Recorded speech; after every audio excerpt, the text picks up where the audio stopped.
Good luck, baby. And also, Hello, good afternoon, everyone. Yes, I just returned back from my province because of my mom got sick.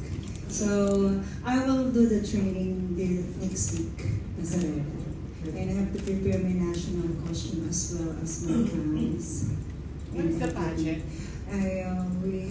The pageant will be held in India. in India. October 22 to 27. Yes, na naman. So sa India pala sa'yo? Yes po. So I was competing in India, Delhi, India, representing Philippines. Mrs. Philippines Unity World 2022. Congratulations po. Yes. Hi everyone, so I will be joining Mrs. Supranational. For now, I am preparing mostly for my physical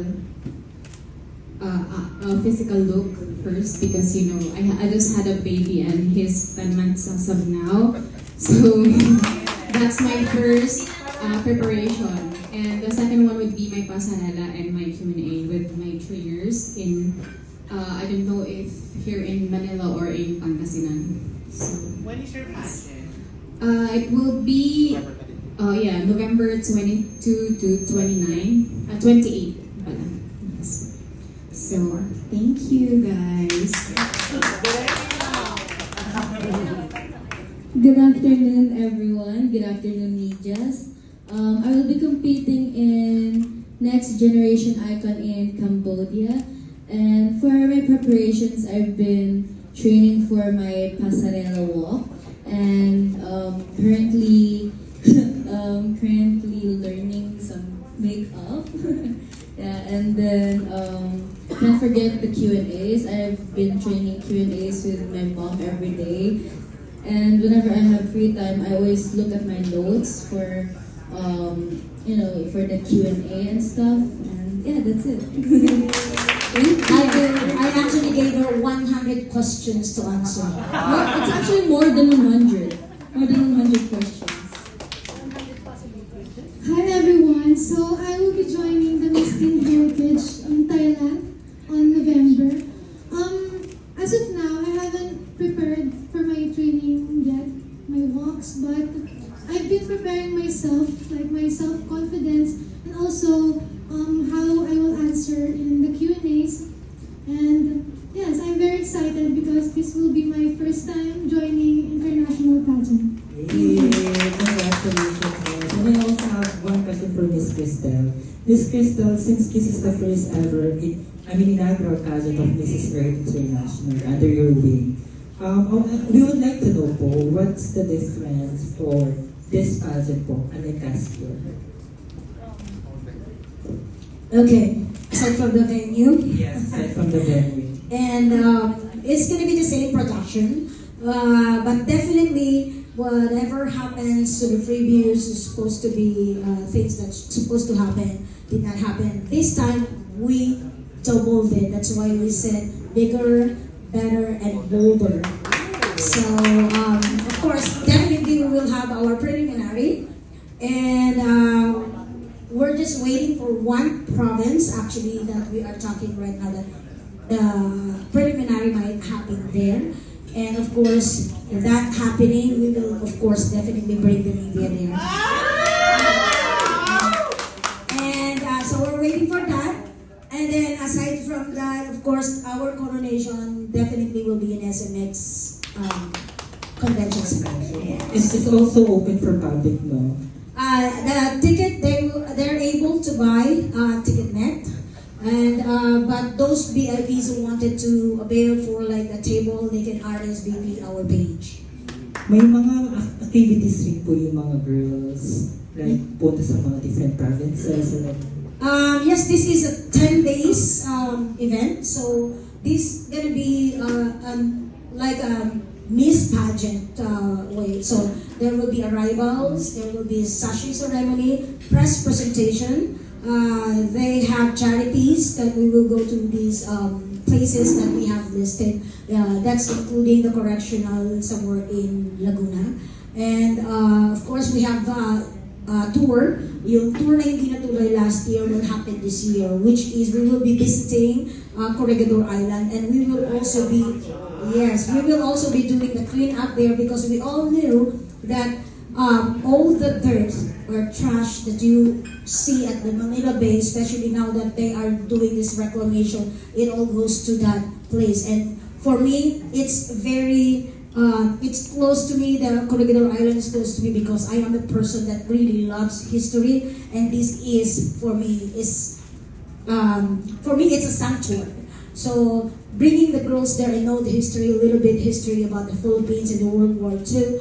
It's not about letting them know about the war, but the aftermath of the war. Thank you so much, Mr. Sir. Congratulations. Ayan, thank you. Before we go to Oyel, siguro ang question natin, before we go to Oyel, siguro ang question natin, Direct has been with Miss Cristel since 2021. So, what can we expect sa nakita namin yung mga ABPN presentation, ang ganda. So, what can we expect on the hosting of the inaugural Mrs. Earth International? From your end. Yeah. On the creative end, I have my team with me. Number one, we're intact. We have Andrew, we have Linwell. Of course, we have a new member of our family, our animation director. We are digitally challenged. That's why we want to have it in a more digital and how do you call that, staging in such a way that we will be doing the traditional staging at the same time mixed it with digital technology. So since we are welcoming everybody in the Philippines, of course, the touch of culture, tradition, and heritage will be celebrated through songs and dance infused within the pageant that matagal na natin hindi nakikita. Dahil as far as we know, it's all about lights, LED, and all that stuff. Nakakalimutan natin that the Philippines is indeed a country of rich culture. So we are promising everybody to give a good show by the intertwining and infusion of beautiful culture through songs, dance representing the North, the South, the East, and the West of the Philippines. Thank you, Derek. Napakalitan natin last year, kaso hindi natuloy. Ayan. So we have De Leon for the Philippines. Good afternoon po.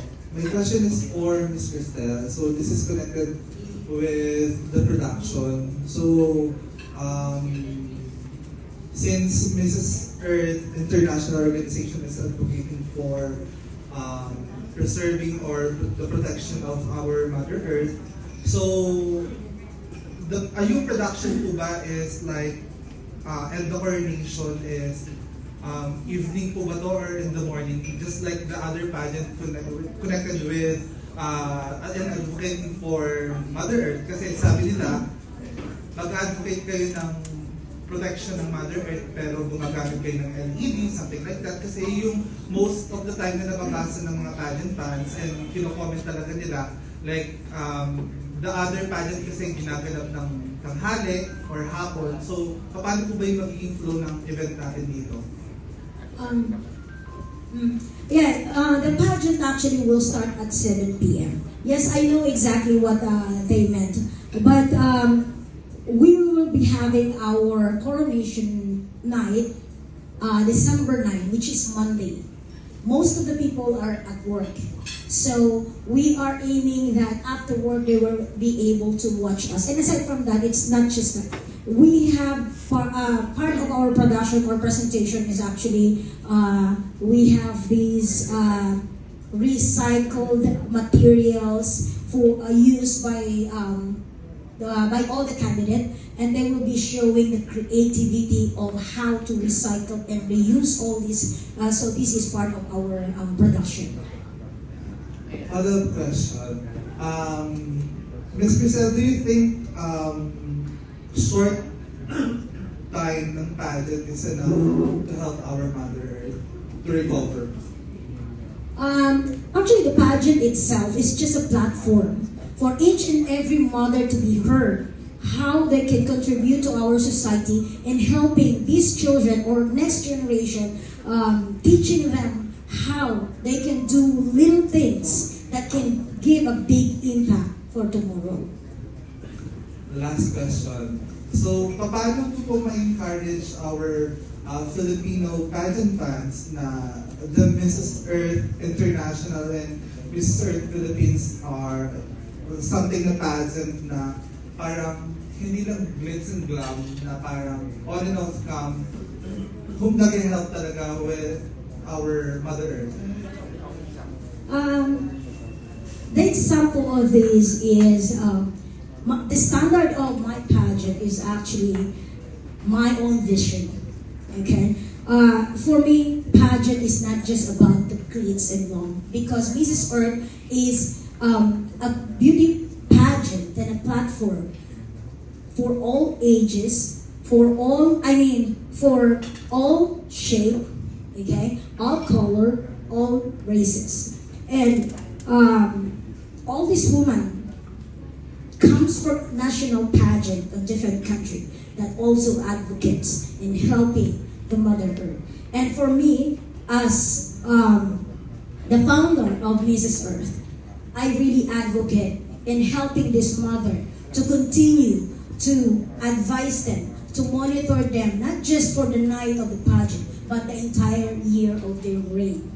We will be traveling, I will be with them traveling to spread the word. Just like I said, one word now can have a big impact for tomorrow. But that is not just the word.